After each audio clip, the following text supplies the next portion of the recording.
The New Babylon, Chapter 17. Will was woken out of a sound sleep at 05:30.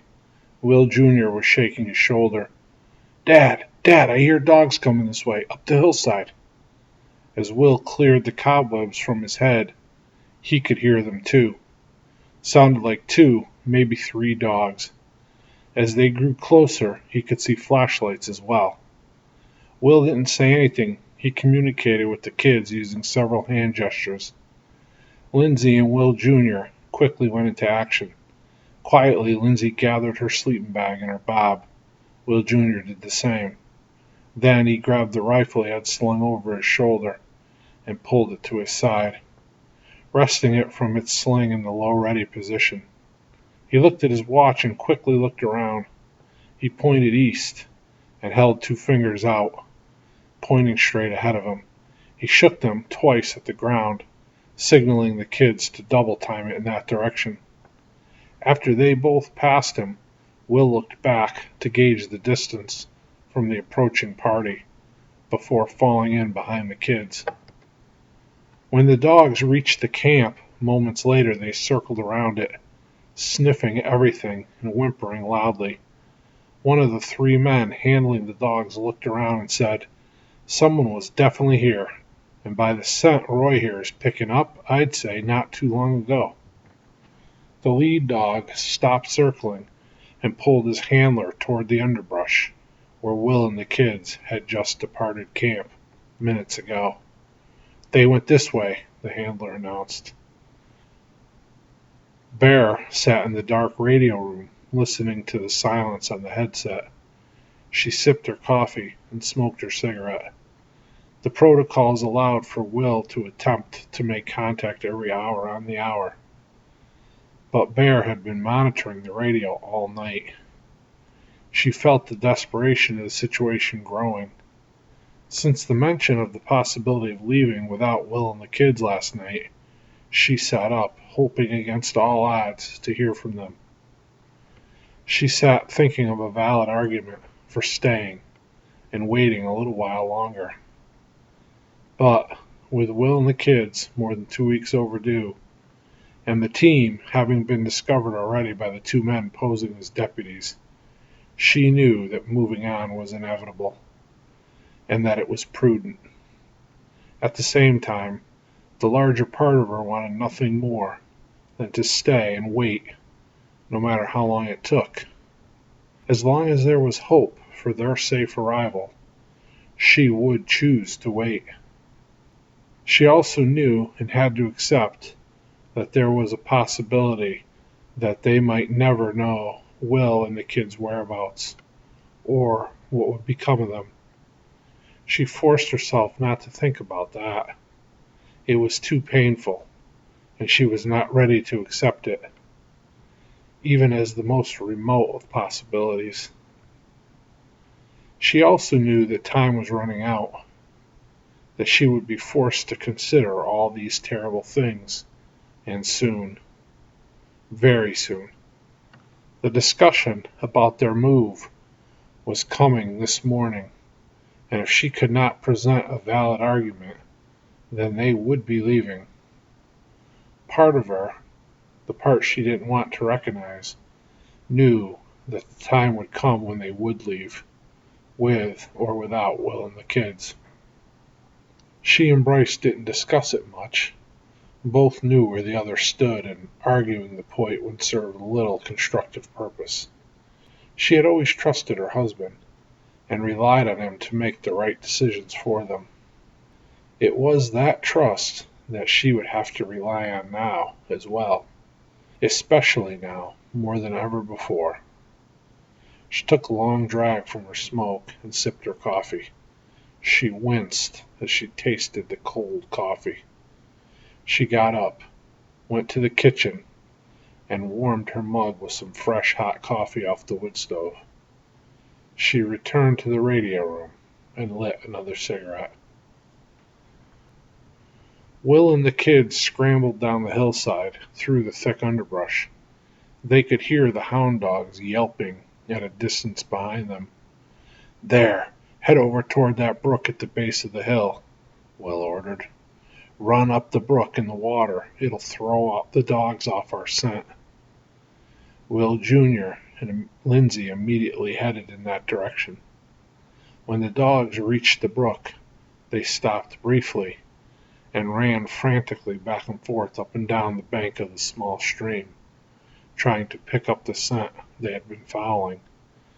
One of the men said, "I can take my dog and cross the brook.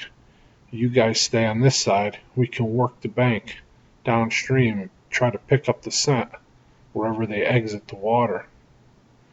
The leader looked upstream and then down. "Nah, we don't even know who we're chasing, or if they even have anything worth anything with them. I'm not going to risk wasting the energy to chase them to find out they don't have nothing. We cut our losses here, head back up to the trail. Besides, we don't even know if they went upstream or down. Let's head back." The first man nodded in compliance and pulled the leash on his dog, signaling him to head back up the hill.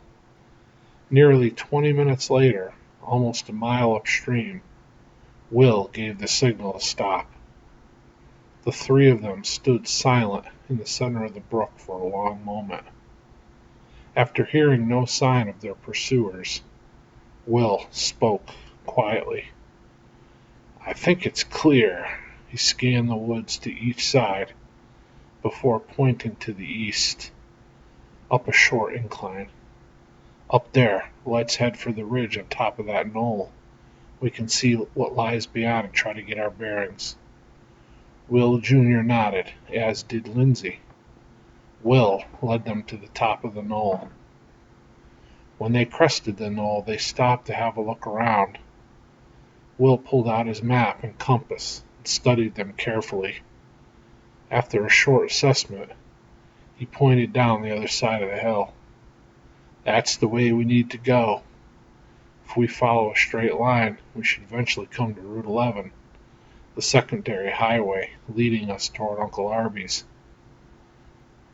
They started to walk along the ridge, which declined very slowly toward the valley. When the ridge line veered to the north slightly, Will led his team down the side of the south-sloping mountain, about 1,000 feet down the slope. Will felt the wire against his leg as he walked into it. He instantly realized what it was, but before he could throw himself to the ground out of the way, he heard the mousetrap snap closed. The shot caught Will right in the abdomen. He reeled back, fell to the ground. The same tripwire which sprung the mousetrap also pulled the pin on a phosphorus grenade, illuminating the entire area around Will and the kids. "Dad!" Lindsay shrieked.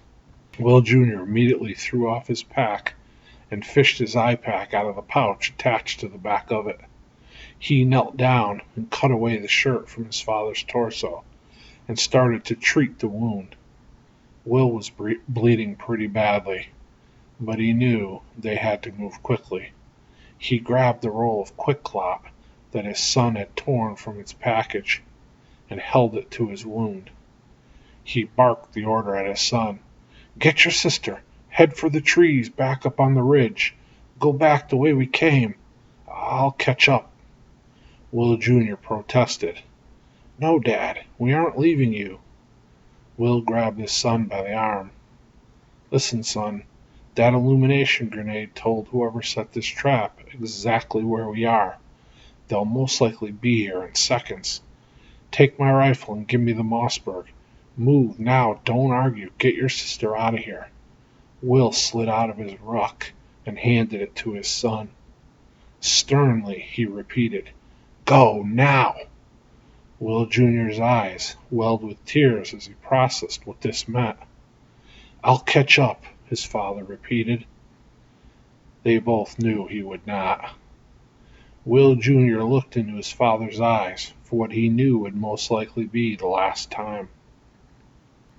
In those eyes, he saw what was in his dad's soul.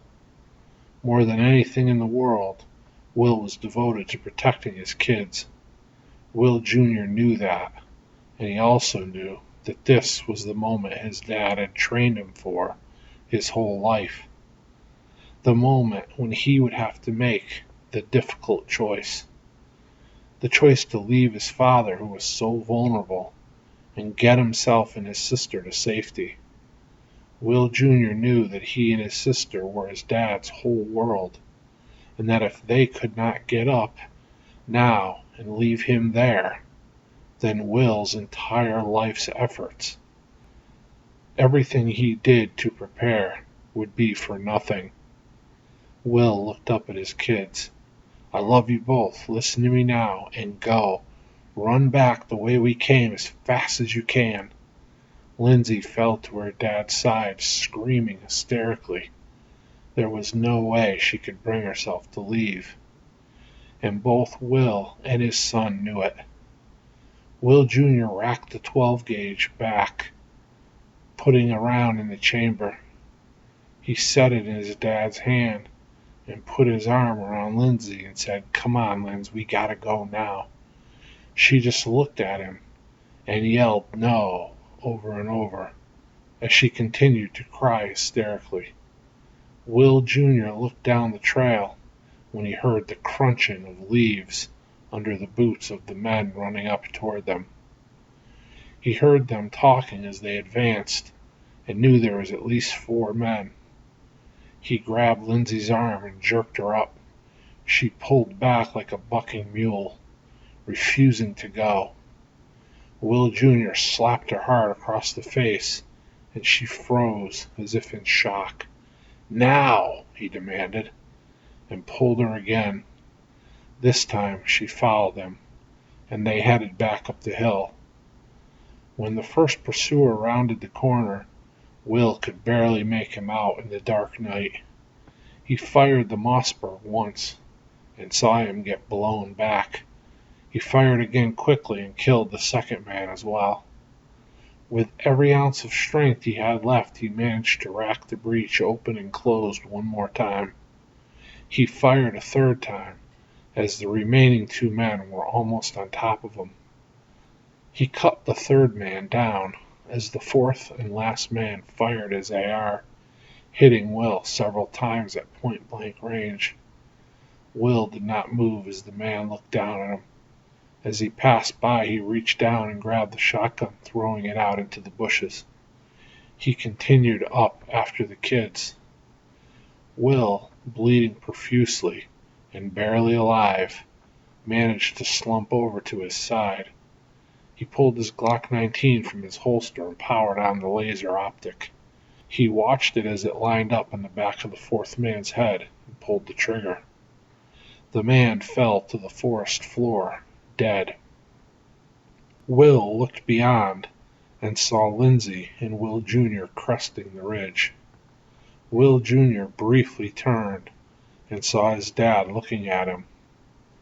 Then Will turned away, back toward the trail, and emptied the Glock at another group of men coming up the trail. He didn't hit any of them, and the first man around the corner fired a short burst at Will as he lay on the trail. Will slumped back as he took his final breath. The men advanced to him and looked up the trail toward the ridgeline. There was nobody there. He turned to the man behind him. Start packing up all the weed. Call for the trucks. We gotta hurry up and get out of here. We'll hang it all in the warehouse to finish the drying process. The man nodded and picked the radio mic from his belt clip and made the call. The leader looked at the next man back. Put the body on a pile of chaff and stalks and douse it with diesel and set it afire. Hurry, we gotta move quickly. No telling who else heard the commotion. With everything Will and the kids had been through since the collapse, with all the scenarios they had anticipated and trained for, this was his fate. Killed for accidentally stumbling upon a large-scale marijuana operation at harvest time. Will went home to be with the Lord, and as he departed, He had a measure of peace. He knew where he was going, and he knew that he had gotten his kids away safely. He also knew that their chances were good, that his son had the necessary skills and discipline to finish their mission, and that, when he did, there would be a group of people that would love and support them and treat them as the family that they were to each other.